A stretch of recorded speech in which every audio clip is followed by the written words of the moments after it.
इस वीडियो में मैं आज आप सभी को बताऊंगा कि हमारा इंटरनेशनल ट्रेड यानी विदेशी व्यापार स्वतंत्रता प्राप्ति के समय यानी कि ईवे ऑफ इंडिपेंडेंस, स्वतंत्रता के समय, इंडिपेंडेंस के टाइम हमारा विदेशी व्यापार यानी कि फॉरेन ट्रेड कैसा था, इंटरनेशनल ट्रेड क्या था, इन सभी को मैं जो है कुछ पॉइंट्स में आपको डिस्कशन करके बताऊंगा। तो अगर आपको ये सभी पॉइंट्स जानने हैं तो इस वीडियो को आप स्टार्टिंग से एंड तक ज़रूर देखिएगा। तो चलिए दोस्तों स्टार्ट करते हैं इस वीडियो को।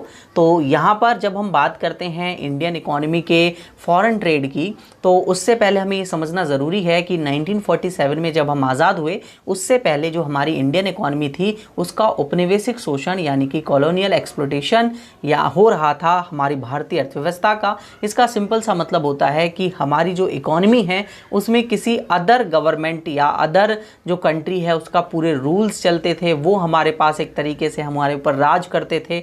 इन सभी को हम जो है वो वहाँ पर पढ़ते हैं, समझते भी हैं उस सिचुएशन को। मैंने वो आपको प्रीवियस वीडियोस में बताया भी होगा। और अगर हम यहाँ पर डिस्कशन करें इंटरनेशनल ट्रेड की तो वो कहीं ना कहीं यूके, ब्रिटेन से ही जो है वो सीमित रह गया था और वो हमारा एक तरीके से गलत उपयोग करते थे। हमारी कंट्रीज़ के जो रिसोर्सेज हैं हमारी कंट्री से ले जाते थे रॉ मटेरियल और उनको जो है अपने देश में बनाकर हम ही को वो जो है बनाकर दे देते थे। तो ये इस तरीके से कुछ हमारा औपनिवेशिक शोषण, कॉलोनियल एक्सप्लॉयटेशन हो रहा था।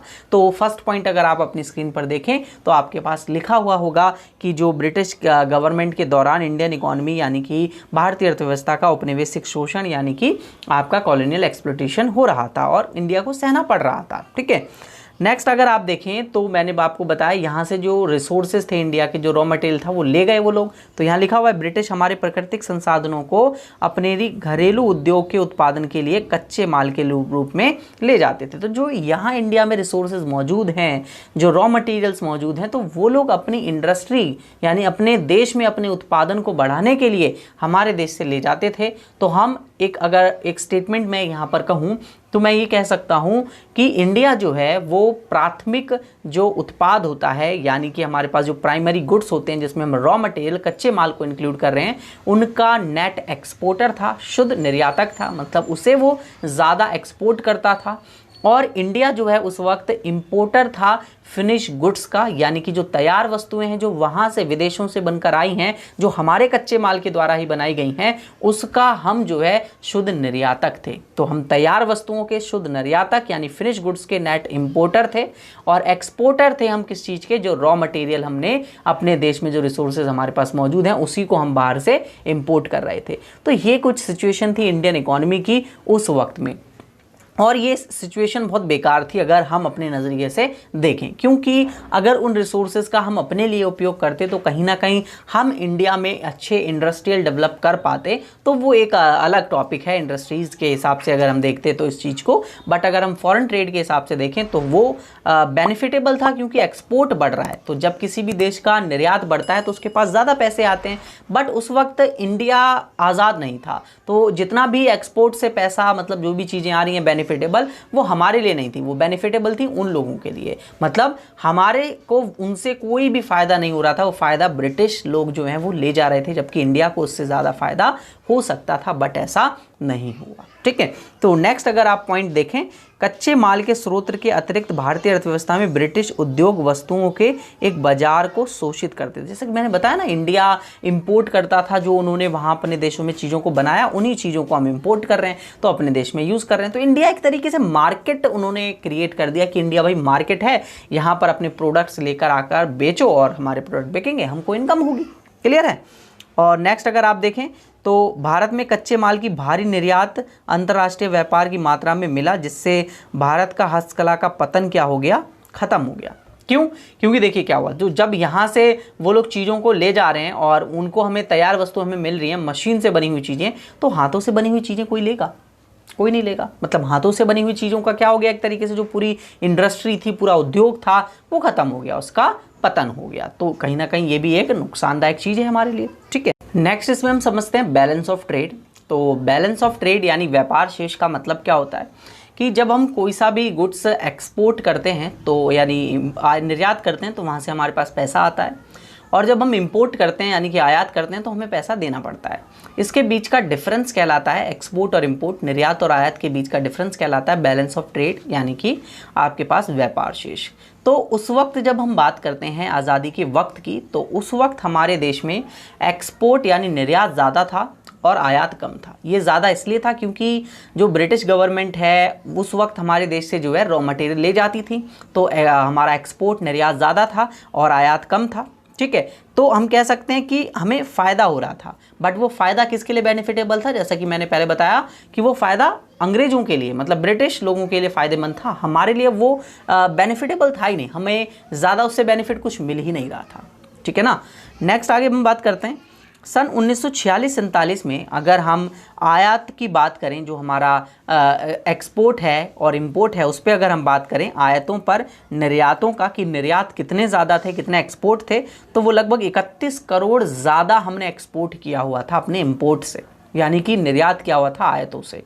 और वहीं अगर हम बात करें 1947-48 में, तो ये घट गया। तो आप यहाँ से एक ट्रेंड समझ पा रहे होंगे कि धीरे धीरे इंडिया का एक्सपोर्ट कम हुआ और इंपोर्ट बढ़ते गया, क्योंकि जो चीज़ पहले जो ब्रिटिश गवर्नमेंट थी वो इंडिया से ले जाती थी, वो अब नहीं ले जाती, क्योंकि अब हम आज़ाद हो चुके हैं। तो वो अब हमारा औपनिवेशिक शोषण यानी कि कॉलोनियल एक्सप्लोटेशन तो कर नहीं सकते, तो यहाँ से वो रॉ मटेरियल नहीं ले जा रहे हैं। तो इससे नुकसान क्या हुआ कि इंडिया का जो इम्पोर्ट है वो क्या हुआ, बढ़ने लगा, क्योंकि इंडिया को अब चीज़ों की ज़रूरत थी, क्योंकि अब हमें डिमांड हो रही थी कंट्री में, तो डिमांड को पूरा करने के लिए हमें बाहर से गुड्स को इंपोर्ट करना पड़ा। बट हमारा एक्सपोर्ट बढ़ा ही नहीं, क्योंकि अब ऐसी कोई चीज़ हमारे पास थी नहीं जो फॉरेन कंट्री हमसे खरीदे। तो कहीं ना कहीं ये जो है एक मतलब हमारी इकॉनमी को नीचे गिराने में भी नुकसानदायक होता है कि हमारी इकॉनमी नीचे जाते जाते, क्योंकि इंपोर्ट जब आप ज़्यादा करेंगे तो बैलेंस ऑफ ट्रेड नेगेटिव में जाएगा, जो कि मैंने भी आपको समझाया, क्योंकि वहाँ पर इंपोर्ट बढ़ते जाएगा तो आपको ज़्यादा पेमेंट देनी पड़ रही है, ज़्यादा पेमेंट देंगे तो वो घाटे में जाते जाएगा और वो नुकसानदायक है हमारे लिए। ठीक है, वहीं हम बात करें डायरेक्शन की, और तो अगर डायरेक्शन की बात करें और कंपोजिशन की बात करें ट्रेड की, व्यापार की रचना और व्यापार की दिशा, इस पर भी मैं एक बहुत ही डिटेल वीडियो बनाने वाला हूं, तो आप चैनल के साथ बने रहिएगा, मैं डिटेल में आपको वीडियो बनाकर दूंगा इस टॉपिक पर भी। ठीक है, तो अगर हम यहाँ पर देखें तो जो डायरेक्शन थी, मतलब डायरेक्शन का मतलब होता है कि हम कहाँ पर व्यापार ज़्यादा करते हैं, किन देशों के साथ। तो ज़्यादातर हम लोग जो व्यापार करते थे वो यूके के साथ करते थे और यूएसए के साथ करते थे उस वक्त में। ठीक है ना, तो यहाँ पर आप देख भी सकते हैं ग्रेट ब्रिटेन के साथ सीमित था, मतलब अधिकतर वहीं से किया जाता था। और आगे अब मैं इसमें बताऊंगा अभी आपको यूएसए और राष्ट्रमंडल कॉमनवेल्थ कंट्रीज़ जो होती हैं उनको भी यहाँ पर शामिल किया जाएगा। वहीं आप व्यापार की रचना की अगर बात करें कि मतलब कौन से गुड्स, रचना मतलब कंपोजिशन का मतलब होता है कि हम कौन से गुड्स का ज़्यादा ट्रेड करते हैं, तो वो थे एग्रीकल्चर गुड्स मेनली। ठीक है ना, उस वक्त की बात कर रहा हूँ, अभी तो ये बड़ा है, अभी हम लोग ज्वेलरीज का भी ज़्यादा करते हैं और अभी हम लोग इंजीनियरिंग जो गुड्स होते हैं उन वस्तुओं का भी ज़्यादा व्यापार करते हैं। पहले हम केवल और केवल एग्रीकल्चर गुड्स का ज़्यादा एक्सपोर्ट करते थे, व्यापार ज़्यादा होता था। तो ये चीज़ जो है वो एक तरीके से इकॉनमी को क्या दिखाती है कि इकॉनमी जो है बैकवर्डनेस है, इकॉनमी के अंदर पिछड़ी हुई अर्थव्यवस्था है। तो ये सारी चीज़ें उस चीज़ को शो करती हैं इंडियन इकॉनमी के। तो ये मैंने आपको जो है ये बताया हुआ है। तो 3 पॉइंट्स में हम यहाँ पर बात करेंगे कि इंडिया जो है, इंडिया में जो हैंडीक्राफ्ट इंडस्ट्री है वो ख़त्म हो गई, यानी हस्तशिल्प उद्योग ख़त्म हो गया। मैं समराइज़ कर रहा हूँ उस चीज़ को, ठीक है ना।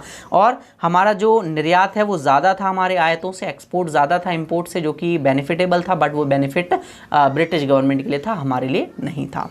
वहीं हम बात करें व्यापार की दिशा, कंपोजिशन ऑफ ट्रेड, तो हम ज़्यादातर व्यापार किससे करते थे, मतलब कौन से गुड्स का करते थे ज़्यादातर। व्यापार की रचना क्या थी कि हम लोग अधिकतर एग्रीकल्चर गुड्स को, जो रॉ मटेरियल है उसका ही ट्रेड किया करते थे।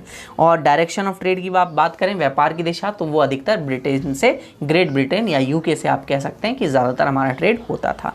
तो इन समराइज पॉइंट में मैंने आपको ये पूरा टॉपिक अच्छे से समझाया और शायद आप सभी को अच्छे समझ में भी आया होगा, मैं पूरी आशा रखता हूँ।